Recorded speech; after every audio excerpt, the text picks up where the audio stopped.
আসসালামু আলাইকুম। MZ62 math YouTube চ্যানেলের পক্ষ থেকে সকলকে জানাচ্ছি আন্তরিক শুভেচ্ছা ও অভিনন্দন। সম্মানিত শিক্ষক মণ্ডলী, অবশেষে মাধ্যমিক ও উচ্চ শিক্ষা বিভাগ শিক্ষক বদলি সংক্রান্ত নীতিমালা প্রণয়ন করেছেন, যেটি শিক্ষকদের আশা কতটুকু পূরণ করবে তা আপনারা নীতিমালাটা দেখলেই আপনারা বুঝতে পারবেন।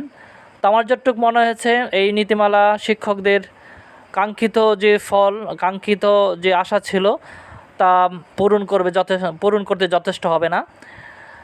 তো চলো দেখে আসি নীতিমালাটাতে কি আছে। তো একটি কথা বলে নেই, যারা আমার এই চ্যানেলটিতে নতুন তারা চ্যানেলটি সাবস্ক্রাইব করে নেবেন। আমি শিক্ষা সংক্রান্ত গুরুত্বপূর্ণ বিষয়গুলো এই চ্যানেলে সাবমিট করে থাকি, সুতরাং সবার আগে শিক্ষার গুরুত্বপূর্ণ তথ্য পেতে, সংবাদ পেতে চ্যানেলটির সাথেই থাকুন।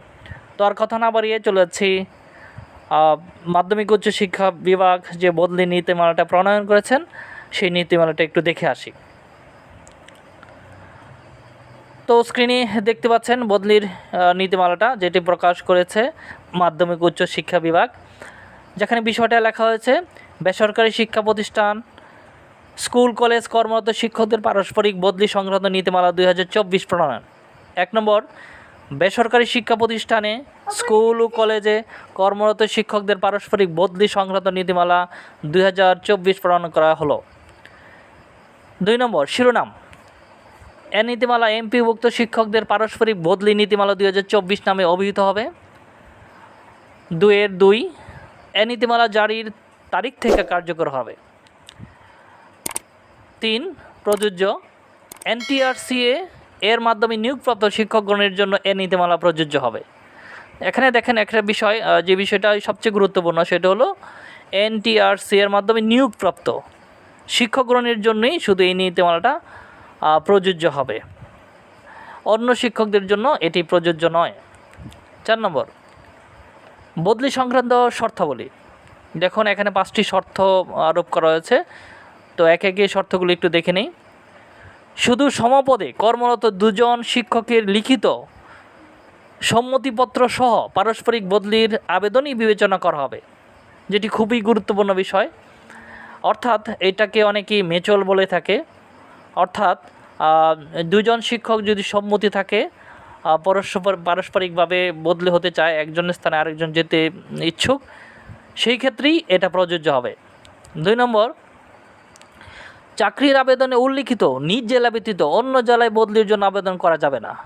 অর্থাৎ আপনি যেই জেলার মধ্যে আছেন সেই নিজ জেলা, অর্থাৎ আপনার নিজ জেলা ব্যতীত, আমি আবারও পড়ছি, চাকরির আবেদনে উল্লিখিত নিজ জেলা ব্যতীত অন্য জেলায় বদলির জন্য আবেদন করা যাবে না। অর্থাৎ আপনার যেই নিজ জেলাটা আছে, নিজের জেলা, সেখানেই কেবলমাত্র আপনি আবেদন করতে পারবেন, অন্য কোথাও আপনি আবেদন করা যাবে না। তবে মহিলা আবেদনকারীগণ স্বামীর জেলায় বদলির জন্য আবেদন করতে পারবেন। অর্থাৎ মহিলার যে নিজ জেলা যেটি আছে সেখানে না হয়ে যদি তার স্বামী অন্য কোনো জেলায় থাকে সেখানে আবেদন করতে পারবেন। 3 যেটি বলা হয়েছে, নিয়োগপ্রাপ্ত শিক্ষকের চাকরি 2 বছর পূর্ণ হলে বদলির আবেদন করা যাবে। অর্থাৎ চাকরির 2 বছর পূর্ণ হলে সেটি আবেদন করতে পারবেন, 2 বছরের কম হলে করতে পারবেন না। 4 বলা হয়েছে অসম্পূর্ণ বা ভুল তথ্য সম্বলিত আবেদন বিবেচনার যোগ্য হবে না। 5 নম্বর, চাকরির জীবনে কেবলমাত্র একবার বদলির হওয়ার সুযোগ থাকবে, অর্থাৎ আপনি একবারই বদলি হতে পারবেন, সুতরাং এখানে বুঝে শুনে কাজ করতে হবে। 5 নম্বর, বদলির কর্তৃপক্ষ মহাপরিচালক মাধ্যমিক উচ্চ শিক্ষা অধিদপ্তর ঢাকা পারস্পরিক বদলির আবেদন নিষ্পত্তি করবেন। 6 আবেদন নিষ্পত্তির প্রক্রিয়া। 6 কী বলা হয়েছে দেখেন, বদলির সমগ্র প্রক্রিয়া সফটওয়্যারের মাধ্যমে সম্পূর্ণ হবে। 2 বলা হয়েছে মাধ্যমিক উচ্চ শিক্ষা অধিদপ্তর সফটওয়্যার তৈরি ও অনলাইন আবেদনের ফরম্যাট নির্ধারণ করবেন।